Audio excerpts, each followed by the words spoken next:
നമസ്കാരം, എല്ലാവർക്കും റിവ്യൂ മാസ്റ്ററിലേക്ക് സ്വാഗതം. കണ്ടന്റ് കണ്ട് ഇഷ്ടപ്പെട്ടാൽ സബ്സ്ക്രൈബ് ചെയ്യുന്ന കാര്യം പരിഗണനയിലെടുക്കുക. കളങ്കാവൽ മമ്മൂട്ടിയുടെ അടുത്ത മാസം റിലീസ് ചെയ്യുന്ന സിനിമ. ഡേറ്റ് ഒന്നും പ്രഖ്യാപിച്ചിട്ടില്ല, പക്ഷെ നവംബറിൽ തന്നെ ഒരു 99% നവംബർ റിലീസ് ചെയ്യാനുള്ള ചാൻസ് ആണ് കൂടുതൽ. ഈ സിനിമ തുടങ്ങിയ മുതൽ ഈ സിനിമ ശ്രദ്ധയാകർഷിച്ചത് വേറെ ഒന്നും കൊണ്ടല്ല, മമ്മൂട്ടി പ്രതിനായകനാണ്, വില്ലനാകും.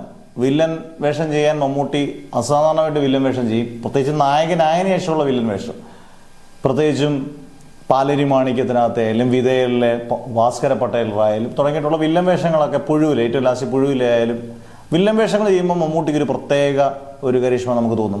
ഒരു അടാറ് വില്ലനായിട്ട് തോന്നും. സാധാരണ വില്ലന്മാരെക്കാട്ടിലൊക്കെ വില്ലനാണ്. അന്നേരം അതും എൻ്റെ ഡിഫറൻ്റ് ആയിട്ടുള്ള വില്ലത്തരങ്ങൾ കാണിക്കാനും അങ്ങനെയുള്ള അഭിനയ ശൈലി കൊണ്ടുവരാനുമൊക്കെ അദ്ദേഹം നന്നായിട്ട് ശ്രമിക്കും, അത് വിജയിക്കുകയും ചെയ്യും. കളങ്കാവലിൽ മമ്മൂട്ടി വില്ലനാണ്, പ്രത്യേകിച്ചും സൈക്കോ വില്ലനാണ്. നായകനാകുന്നത് നമ്മുടെ വിനായകനുമാണ്. അന്നേരം ഈ രീതി കൊണ്ട് കളങ്കാവൽ ശ്രദ്ധിക്കപ്പെട്ടു. അന്നേരം ഇപ്പം എല്ലായിടത്തും ചർച്ച മലയാള സിനിമ 200 കോടി നേടി, 300 കോടി നേടി, ലോകയിലൂടെ 300 കോടിയും നേടി, അത് കല്യാണി പ്രിയദർശൻ നേടി. മമ്മൂട്ടിയുടെ കളങ്കാവൽ 100 കോടി അടിക്കും. ഇതാണ് സമൂഹ മാധ്യമങ്ങൾ അല്ലെങ്കിൽ ഫാൻസുകാർ അങ്ങോട്ടേക്ക് കൊണ്ട് ചോദിക്കുന്ന ചോദ്യം. വളരെ നിങ്ങൾക്ക് ഉറപ്പായിട്ട് കമൻസ് ഇടാം. വളരെ സിമ്പിളായിട്ട് പറഞ്ഞാൽ കളങ്കാവൽ ഒരു ഗംഭീര സിനിമയായിരിക്കും. മമ്മൂട്ടിയുടെ അഭിനയം കൊണ്ട് സംശയമില്ല. ഈ പടം ഇറങ്ങുന്നതിന് മുമ്പേ നമുക്ക് എഴുതി വെക്കാം, ഈ സിനിമ പെർഫോമൻസ് വൈസ് ഗംഭീര സിനിമയായിരിക്കും. വിനായകനും മമ്മൂട്ടി അത് ഗംഭീരമായിരിക്കും. വിനായകനും അതുപോലെ നിൽക്കുന്ന പെർഫോമൻസ് ആയിരിക്കും. മമ്മൂട്ടിയുടെ ഇതുവരെയും മമ്മൂട്ടിയുടെ കാണാത്ത ഒരു വേറിട്ട അഭിനയശൈലിയും വേറിട്ട കഥാപാത്രമായിരിക്കും മമ്മൂട്ടി ചെയ്യുന്നത് എന്നുള്ളതിൽ സംശയം വേണ്ട. പക്ഷേ 100 കോടി എത്തുമെന്ന് ചോദിച്ചാൽ മമ്മൂട്ടിയുടെ ഭീഷ്മപർവം, മമ്മൂട്ടിയുടെ ഭ്രമയുഗം, കണ്ണൂർ സ്ക്വാഡ്, ടെർബോ, ഈ 4 സിനിമകൾ മോഹൻലാലാണ് ചെയ്തിരുന്നത് വെക്കുക. മോഹൻലാലാണ് ഈ 4 സിനിമകൾ ചെയ്തത്. മോഹൻലാലിനെ കൊണ്ട് പറ്റത്തില്ല എന്നൊക്കെ നമുക്ക് പറയാം, പക്ഷേ മോഹൻലാൽ അങ്ങ് ചെയ്തെന്ന് വിചാരിക്കാം. നമ്മൾ വിചാരിക്കുക ഭീഷ്മപർവവും ടെർബോയും ഭ്രമയുഗവും, അത് അല്ലെങ്കിൽ ഈ പറഞ്ഞ കണ്ണൂർ സ്ക്വാഡൊക്കെ ഒരു മനുഷ്യൻ നെഗറ്റീവ് പറയാത്തൊരു സിനിമയാണ്. ഈ സിനിമ മോഹൻലാലാണെന്ന് ചെയ്തത്. ആന്റണി പെരുമ്പാവൂർ ആശീർവാദമാണ് ഇത് ഡിസ്ട്രിബ്യൂട്ട് ചെയ്തിരുന്നെങ്കിൽ ഉറപ്പായിട്ടും ഭ്രമയുഗം എന്തായാലും ഒരു 100 കോടിക്ക് മുകളിൽ പോകും. ഭീഷ്മപർവം എന്തായാലും ഒരു 150 കോടി കളക്ട് ചെയ്യും. കണ്ണൂർ സ്ക്വാഡ് ചിലപ്പോൾ 200 കോടി കളക്ട് ചെയ്യുന്ന സിനിമയായി മാറും. കാരണം ഒരു നെഗറ്റീവ് ഷെയ്ഡും ഇല്ല. ടെർബോ മിക്സഡ് ആയിട്ടുണ്ടെങ്കിൽ പോലും അത്യാവശ്യം മോഹൻലാലാണെങ്കിൽ അത് 125-150 കോടിയാണ്. അന്നേരം 4 സിനിമ 100 കോടി അടിക്കുന്ന സിനിമ മമ്മൂട്ടി കമ്പനിയോ അല്ലെങ്കിൽ മമ്മൂട്ടിയുടെ സിനിമ എന്നുള്ള രീതിയിൽ മമ്മൂട്ടിക്ക് വലിയ പ്രൊമോഷൻ ഉള്ളതൊന്നും പണ്ടേ താല്പര്യമില്ല.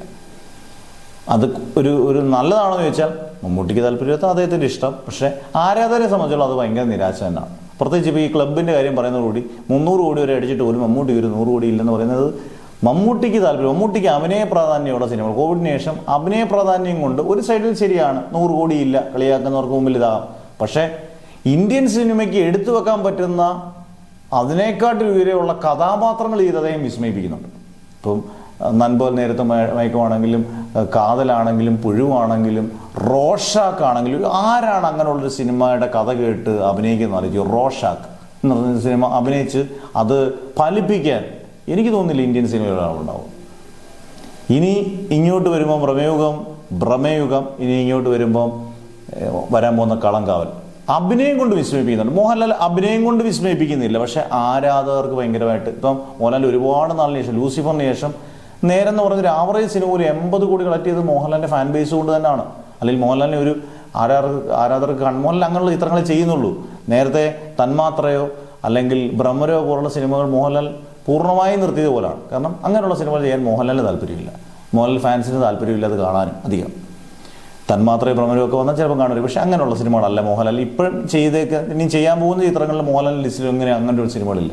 മമ്മൂട്ടിക്ക് പരീക്ഷണാടിസ്ഥാനങ്ങളുള്ള, ഇപ്പം കളങ്കാവൽ പോലും ജിതിൻ എന്ന് പറയുന്ന സംവിധായകൻ്റെ ആദ്യത്തെ സിനിമയാണ് എന്ന് ഓർക്കണം. പുത്തൻ സംവിധായകരെ കൊണ്ടുവരുന്നതിലൊക്കെയാണ്.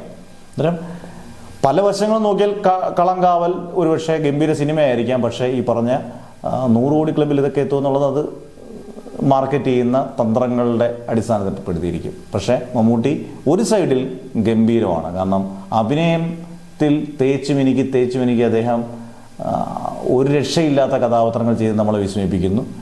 ഒരു മൈനസ് എന്ന് പറയുന്നത് അദ്ദേഹത്തിൻ്റെ ബോക്സ് ഓഫീസിൽ ആടിത്തിമർക്കാൻ പറ്റുന്ന അല്ലെങ്കിൽ ഫാൻസുകാർക്ക് ഒരു അർമാദിക്കാൻ പറ്റുന്ന സിനിമകളില്ല എന്നുള്ളതാണ്. 2026 അതിനൊരു പക്ഷേ അതിന് മറുപടി കൊടുക്കുന്ന വർഷമായിരിക്കാം എന്നാണ് എൻ്റെ പ്രതീക്ഷ. കാരണം പാട്രിയോട്ട് എന്ന് പറഞ്ഞ സിനിമ മാത്രമല്ല, മമ്മൂട്ടിയുടെ നമ്മുടെ ഫാലിമിയുടെ ഡയറക്ടറിൻ്റെ പടം, നിതീഷ് സഹദേവൻ്റെ പടം, അതുപോലെ തന്നെ മമ്മൂട്ടി രഞ്ജിത്ത് പടം ഉണ്ടെന്ന് പറയുന്നു, മമ്മൂട്ടി അമൽ നേരിത് അൻവർ റഷീദ് പടങ്ങളുണ്ടെന്ന് പറയുന്നു, മമ്മൂട്ടി ടിനു പാപ്പച്ചൻ പടമുണ്ട്, മമ്മൂട്ടി ഖാലിദ് റഹ്മാൻ സിനിമകൾ, അങ്ങനെ സിനിമകൾ ഒരുപാടുണ്ട്. എന്തായാലും ഈ സിനിമകൾ 2-3 ഫാൻസിനെ അർമാദിക്കാനോ എന്നുള്ളത് സംശയമില്ല പറയാം. എന്തായാലും കളങ്കാവൽ 100 കോടി എത്തും എന്ന് ഞാൻ പറയുന്നില്ല, പക്ഷേ കളങ്കാവൽ ഒരു ഗംഭീര സിനിമയായിരിക്കും. അത് 100% ഗ്യാരണ്ടി. 100 കോടി എത്തിയാൽ മമ്മൂട്ടിയുടെ മാർക്കറ്റിംഗ് പഴയ രീതിയിൽ തിരിച്ചെത്തിയെന്ന്, അല്ലെങ്കിൽ ഒരു സമയത്ത് 2004 മുതൽ 2010 വരെ മാർക്കറ്റിംഗ് നല്ല സ്ട്രോങ് ആയിരുന്നു, അതുപോലെ സ്ട്രോങ് ആക്കിയാൽ ചിലപ്പോൾ എത്തിയേക്കാം. എന്തായാലും നിങ്ങളുടെ അഭിപ്രായങ്ങളും കമൻസും എല്ലാം കൃത്യമായിട്ട് രേഖപ്പെടുത്തുക. അടുത്ത വീഡിയോ ആയിട്ട് കാണുന്നവരെ ബൈ.